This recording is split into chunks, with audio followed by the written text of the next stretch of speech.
Di timur Nusantara, ada satu nama yang membuat VOC gemetar. Namanya Sultan Hasanuddin. Lahir tahun ke-1631. Nama kecilnya Imalombasi Daeng Matawang. Di Sulawesi Selatan, abad ke-17. Kerajaan Goa berdiri kuat. Pelabuhan Makassar jadi pusat perdagangan internasional. Arab, India, Melayu, sampai Eropa. Semua datang. Sejak muda, dia sudah melihat satu hal. Belanda tidak mau berdagang setara, tapi satu bangsa datang bukan untuk berdagang, mereka datang untuk menguasai.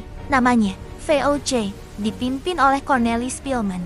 Mereka ingin monopoli, dan Makassar adalah penghalang terbesar ambisi itu. Tahun 1653, Hasanuddin naik tahta sebagai Sultan Goa ke-16, dan dia tidak memilih jalan aman, dia memilih melawan. VOC menawarkan perjanjian, isinya jelas, Makassar harus berhenti berdagang bebas. Artinya, Goa harus tunduk. Hasanuddin menolak. Perang pun pecah. Tahun ke-1666, VOC datang dengan armada besar, meriam, kapal perang dan sekutu dari kerajaan Bon. Ya, perang ini bukan cuma melawan Belanda, tapi juga perang saudara. Pertempuran terjadi di mana-mana. Benteng Sombaopu jadi simbol perlawanan. Hasanuddin sendiri turun ke medan perang. Dia tidak sembunyi di balik istana. Dia memimpin langsung. Karena baginya, kemerdekaan bukan untuk dinegosiasikan. VOC kewalahan. Hasanuddin dijuluki Belanda sebagai De Haantjes van het Oosten, yang artinya ayam jantan dari timur.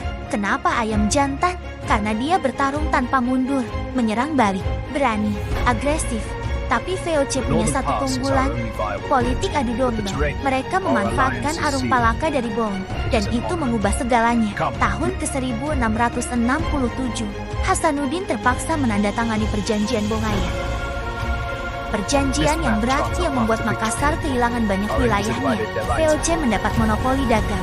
Benteng Sombaopu dihancurkan. Itu bukan kekalahan kecil, itu pukulan besar.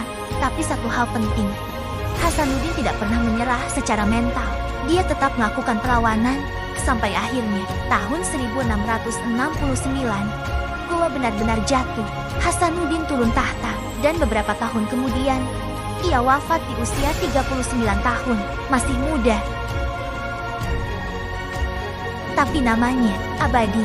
Hari ini, kita mengenalnya sebagai pahlawan nasional Indonesia, Sultan Hasanuddin. Namanya diabadikan menjadi Universitas Hasanuddin di Makassar, Bandara Internasional Sultan Hasanuddin. Dan lebih dari itu, dia adalah simbol bahwa timur Indonesia tidak pernah diam ketika diinjak. Kalau kita tarik ke hari ini, kadang musuh kita bukan penjajah, tapi ketakutan, zona nyaman, atau sistem yang menekan. Hasanuddin mengajarkan satu hal. Kalau lo tahu itu benar, lo lawan. Bukan karena pasti menang, tapi karena harga diri tidak bisa dibeli. Karena sejarah bukan cuma soal siapa yang menang, tapi siapa yang berani berdiri. Dan Sultan Hasanuddin sudah berdiri dengan gagah. Karena sejarah bukan cuma untuk dihafal, tapi untuk diteladani. Kalau lo tipe orang yang gak gampang tunduk sama tekanan hidup, subscribe sekarang. Dan kita lanjut ke kisah pahlawan Nusantara berikutnya.